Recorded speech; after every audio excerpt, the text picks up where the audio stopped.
Welcome to the JEE paper video solution. This is third round of JEE.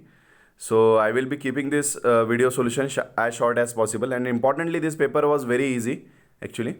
So without wasting time, let's start with the first question. This is what the first question, where two mirrors are given, that is M1 and M2, where we have to find out the angle between two mirrors. So for this question you have to understand the important point, the ray which is emerged at parallel. As ray is emerging parallel, the arrangement is like this. So this angle and this angle are vertically opposite. So if you solve such a type of problem, you will get the parallelogram, and opposite angle of parallelograms are congruent.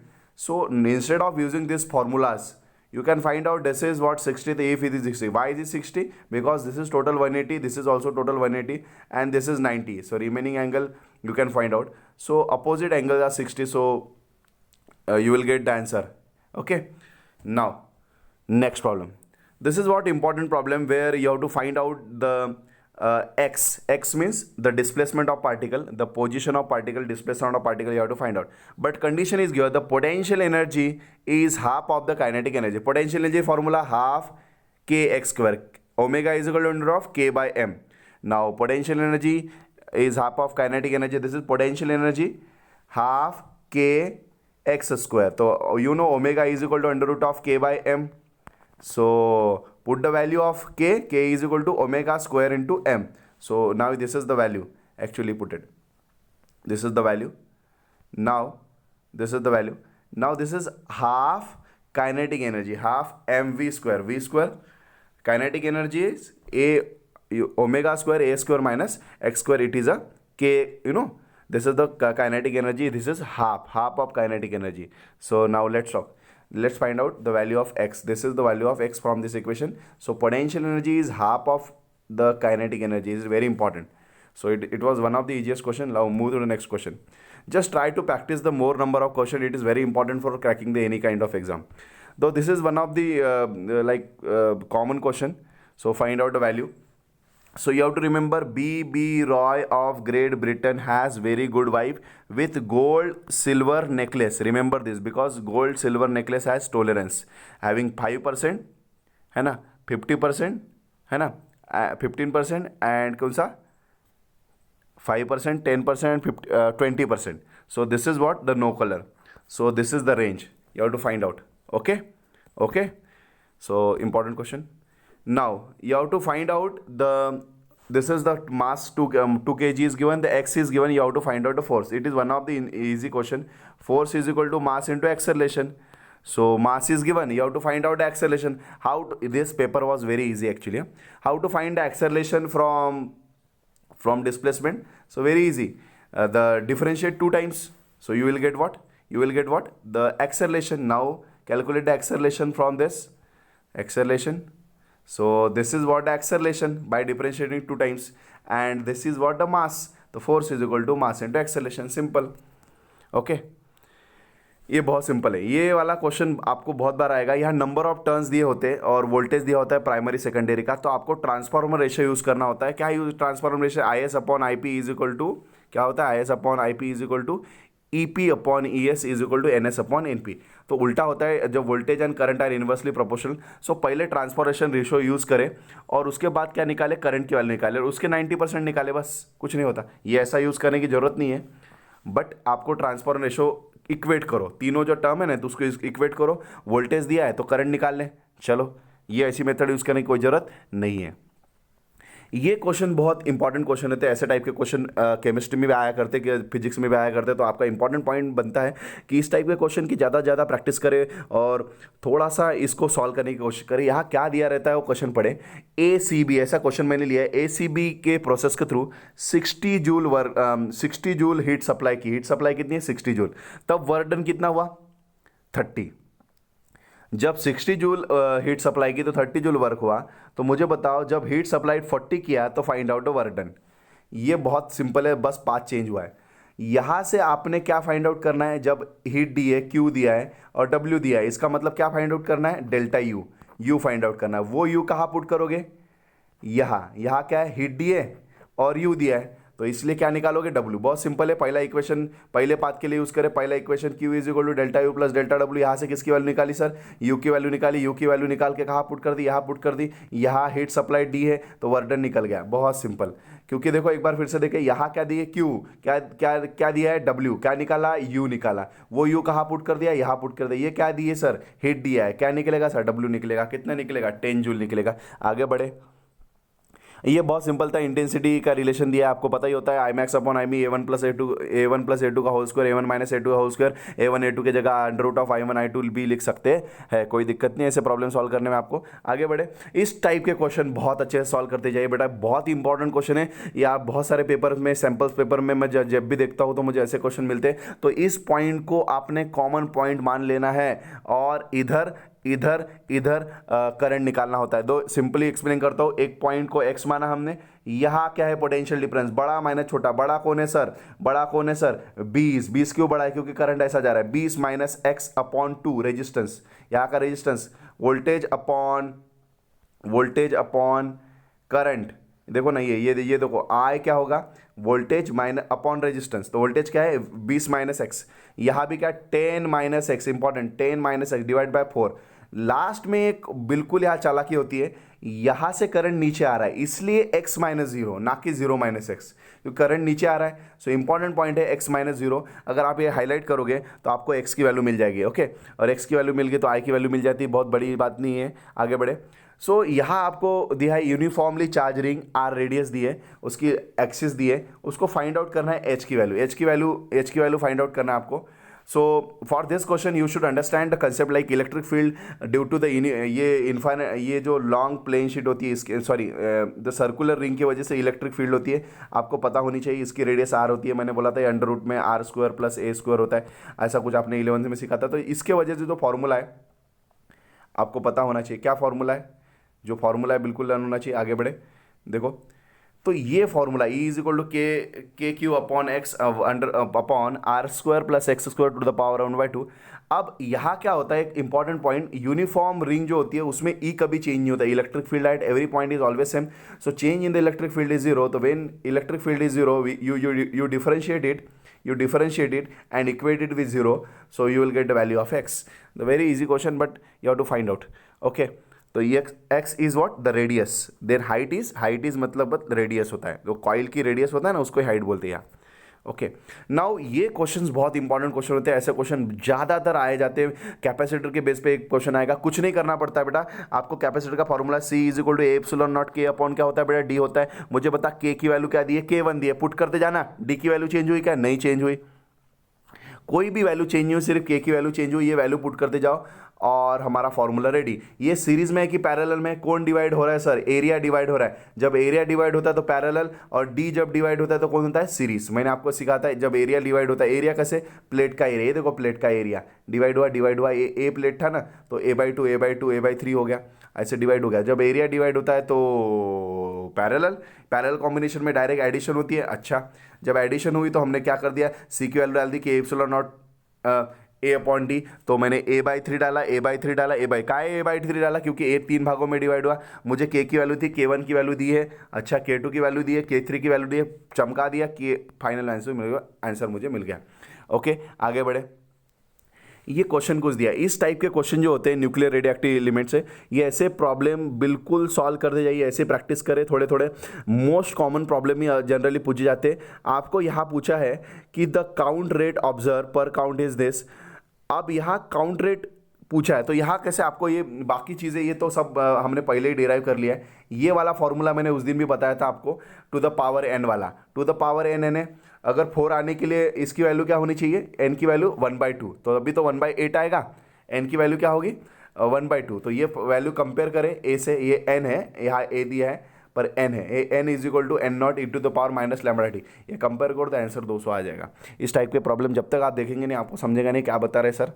हाँ, अब देखो यहाँ कुछ चीज़ें दी है कि पहले का फ्लो दिया है, दूसरे का फ्लो दिया है, एरिया दिया है, आपको क्या हाइट पता करना, हाइट। तो ये किसके equation of continuity A1V1 = A2V2 और V = 2GH, A1V1 = A2V2, V = 2GH put कर दे, हाइट की वैल्यू मिल जाएगी। शाबाश, बहुत सिंपल क्वेश्चन है, इसमें कोई बड़ी बात नहीं है। आगे बढ़े, ये डायमेंशन फाइंड आउट करना था। Force is equal to this expression. तो बीटा के डायमेंशन जब फाइंड करने, अल्फा और बीटा के डायमेंशन फाइंड आउट करने, तो यू शुड अंडरस्टैंड ये किसके बराबर होगा, फोर्स के बराबर ही होगा। तो लॉजिकली आप समझे तो कंपेयर करें दोनों साइड को। जब दोनों साइड को कंपेयर करोगे, एक साइड में फोर्स के डायमेंशन, अगर अल्फा के डायमेंशन निकालो फिर अल्फा इंटू बीटा फोर्स है, तो बस बाकी कुछ नहीं। आपको पता ही है डायमेंशन वाले क्वेश्चन ना छोड़े बेटा, डायमेंशन वाले क्वेश्चन आते हैं। एक तो आता है बहुत इंपॉर्टेंट, जेईई मेंस में 100% आएगा, नीट वाले भी ध्यान दे थोड़ा। ये इस टाइप के क्वेश्चन ना सॉल्व करने के लिए मैं ट्रिक बताई थी कि इधर एक फोर्स है तो इधर एक फोर्स है, दोनों फोर्स इक्वेट करें और दोनों फोर्स को इलांगेशन से कंपेयर करें। जब आप दोनों फोर्स को इलांगेशन के फोर्स से कंपेयर करेंगे तो आपको एक चीज़ मिलेगी, उस चीज़ का नाम है the restoring force. Restoring force ये इलांगेशन फोर्स के बराबर रहेगा। ये दोनों चीज़ें समझ में आने लगी तो आप इस टाइप के प्रॉब्लम सॉल्व कर सकेंगे। ये जो वर्क एनर्जी थ्योरम की मेथड दी है ये आपको नहीं समझेगी, अगर आपको समझती है पहले already so well and good, but मैं बोलूँगा ये फोर्स और ये फोर्स कंपेयर करें और इसको इक्वेट करें रिस्टोरिंग फोर्स ऑफ द क्या स्प्रिंग। इससे कंपेयर करोगे तो आपको वैल्यू मिल जाती है किसकी, डिस्प्लेसमेंट की, that is what x. Okay, the paramagnetic material की ससेप्टिबिलिटी दी है, टेम्परेचर दिया है, तो उसका इस टेम्परेचर पे ससेप्टिबिलिटी क्या होगा, सीधा फॉर्मूले में पुट करके आंसर निकालने वाली चीज़ है ये। कि आपको पता है कि susceptibility inversely proportional temperature susceptibility at upon 1, ये दो लिया मैंने, ससेप्टिबिलिटी इन्वर्सली प्रोपोर्शनल, तो Chi1 upon Chi2 T2 upon T1 value put कर दिया बेटा, आंसर इक्वेट कर दिया, बहुत सिंपल। एक बार फिर से देखो नहीं तो गायब हो जाओगे। Susceptibility is inversely proportional temperature, ये कौन सा लॉ है बेटा, क्यूरीज लॉ है, ज़्यादा इसमें टाइम वेस्ट नहीं करेंगे, शाबाश। आगे बढ़े, डी ब्रोगलीज वेवलेंथ। अब ये de Broglie's wavelength helium atom के लिए क्या होती है, मैंने बताया था simple, lambda is equal to 150 under root of voltage, बस। कहाँ है क्या ऐसा ही, हाँ ये देखो, ये सॉरी 150 अपॉन एनर्जी। ये एनर्जी कैसे निकालोगे फर्स्ट स्टेज की, ये निकालना नहीं बेटा, एनर्जी याद ही रखो, 13.6 ये एनर्जी होती है फर्स्ट एक्सटाइटेड स्टेट की, आपको सबको लर्न है मुझे पता है। और लैम्बडा कैसे निकालना, 150 कहाँ से है मैंने बताया था, अल्फा की, बीटा की, गामा की और इलेक्ट्रॉन के लिए। इलेक्ट्रॉन के लिए कितना बताया था मैंने, 12.27 को किससे डिवाइड करते हैं, अंडर रूट ऑफ, वो भी ये सब चीज़ें याद रखें, अल्फा बीटा गामा और हेलियम की वेवलेंथ निकालने के लिए किससे ऊपर न्यूमरेटर में कौन होता है आपको पता होना चाहिए। मैंने बीटा के लिए लिख के दिया, नोट्स रेफर करें तो आपको ये समझ में आ जाए लगेगा वेवलेंथ किसकी कैसे कैसे निकालें। आ जाओ आगे बढ़े, यहाँ क्या पूछा है बेटा, minimum position of particle disc दी है, हैंग किया उसको, तो आपको क्या पता है, मिनिमम पॉसिबल टाइम पीरियड का फॉर्मूला क्या होता है बेटा, बोलो T is equal to 2 pi under root of L/G, time period of disc, minimum time period of disc, ये पूछा है। तो मुझे बताओ टाइम पीरियड किसको डायरेक्टली प्रोपोर्शनल होता है, लेंथ को।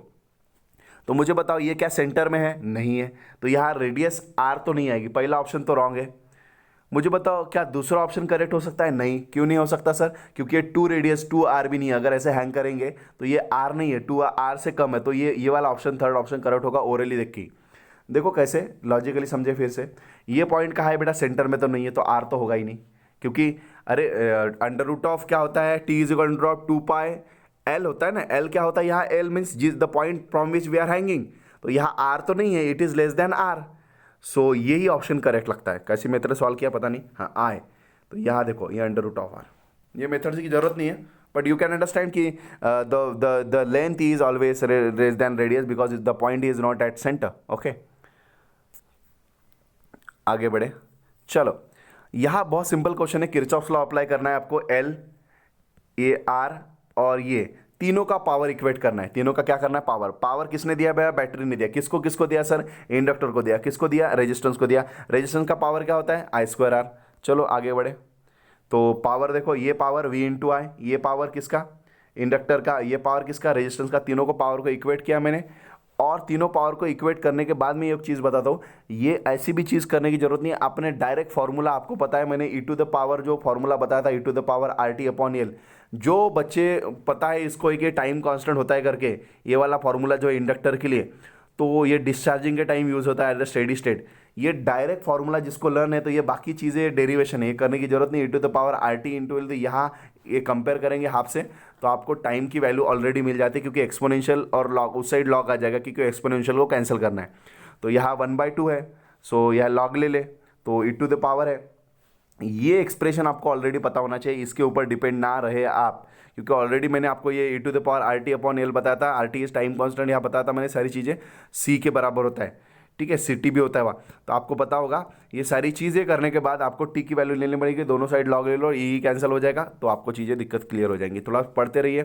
ये क्वेश्चन बहुत कॉमन क्वेश्चन है, मैंने बताया था वेरिएबल डाइलेक्ट्रिक्स कैसे कैसे, इसमें बहुत बड़ा इंटीग्रेशन और इंटीग्रेशन यूज़ होता है। तो इसमें वेरिएबल यानी ये डाइलेक्ट्रिक जब चलता है, एससी वर्मा में भी लास्ट का प्रॉब्लम है, सिंगेज में भी हमने लिया था, मॉड्यूल में भी ऐसा प्रॉब्लम लिया था। ऐसे कैपेसिटर के प्रॉब्लम से रेफर करें, शायद ये आंसर आता है मेरे ख्याल से, I don't know actually, but ये प्रॉब्लम लंबे होते हैं। ऐसे प्रॉब्लम्स डाइलेक्ट्रिक के, वेरिएबल डाइलेक्ट्रिक्स वाले प्रॉब्लम सॉल्व करें, just refer the module. Now this is the question, potential barrier दिया है, आपको क्या निकालना है, वोल्टेज दिया है, रीजन दिया है, डिप्लीशन विड्थ, स्पीड दी है, क्या दिया बेटा, स्पीड। तो क्या निकालना है आपको, पी साइड में इंटर होने की स्पीड। तो ये ना बहुत, अभी ऐसा क्वेश्चन आपने सॉल्व नहीं किया होगा शायद, कि एन साइड से पी साइड में कितनी स्पीड में एंटर होगा, कुछ लॉजिक नहीं भाई। लॉजिक क्या है, v square minus you square is equal to twice s. A की वैल्यू दी होती है, एस की वैल्यू दी होती है, सब कुछ वैल्यू दी होती है, तुझे स्पीड निकालना होता है। ये देखो, इस फॉर्मूले से मत करो, मैं बताता हूँ, ये भी कुछ नहीं पढ़ना है। ये देखो, यहाँ फॉर्मूला ये मैंने वहाँ से डाउटनेट से लिया है। तो देखो, ये मैंने लिखना नहीं था बस इसलिए। तो आप देखो यहाँ V square minus you square, V square minus you square is equal to twice S होता है ना। वी स्क्वायर इज इक्वल, देखो ना, ये V square is equal to U square plus twice S, ये देखो ना ये फॉर्मूला ट्वाइस एस। तो यहाँ ट्वाइस ए एस, यहाँ एस क्या है बेटा, द डिस्प्लेसमेंट, आपको पता ही है 2as।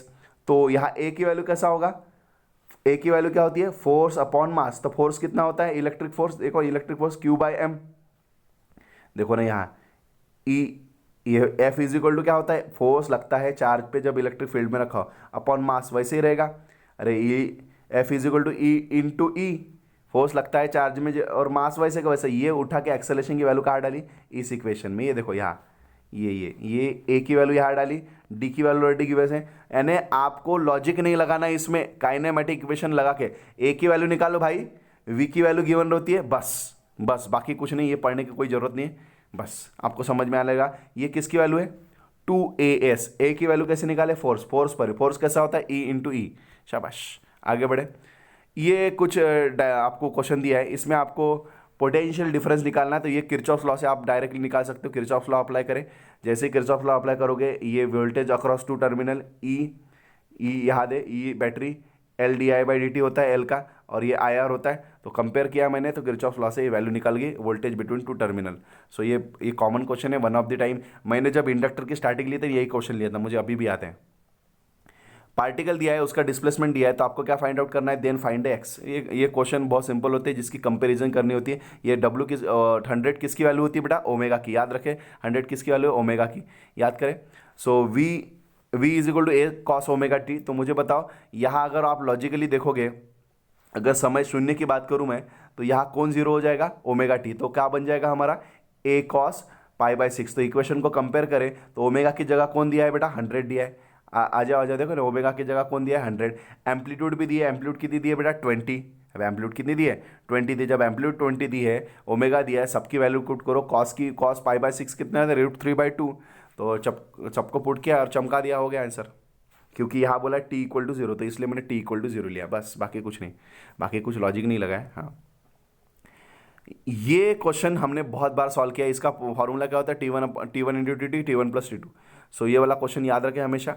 ये क्वेश्चन जो टोटल टाइम होता है, टाइम पीरियड है ना, ये बिल्कुल याद रखें, टाइम पीरियड है ना, ये कॉमन क्वेश्चन है। अब उसके बाद बॉडी दिया है, वो ऑब्लिकली 21 से 30 के एंगल से भेजिए, उसका इनिशियल वेलोसिटी वगैरह दी है। सो आपको टाइम पीरियड कैसे निकालेंगे, 2u sin थीटा बाई जी। तो it is one of the common question. ये बिल्कुल लास्ट क्वेश्चन है, बट वेरी इंपॉर्टेंट क्वेश्चन। यहाँ ऐसे क्वेश्चन बहुत इजी क्वेश्चन आ रहे हैं, पता नहीं क्यों। तो एक फोर्स इधर है, तो फ्रिक्शनल फोर्स इधर होगा, दोनों फोर्स को इक्वेट करें, हो गया आंसर हमारा। तो बस हो गया, इसमें कोई लॉजिक नहीं है।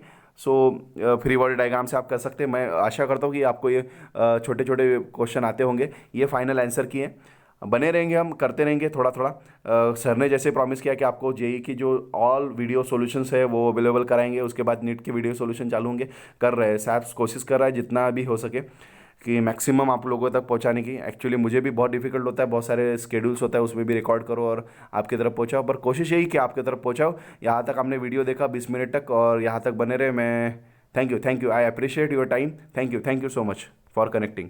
Stay tuned.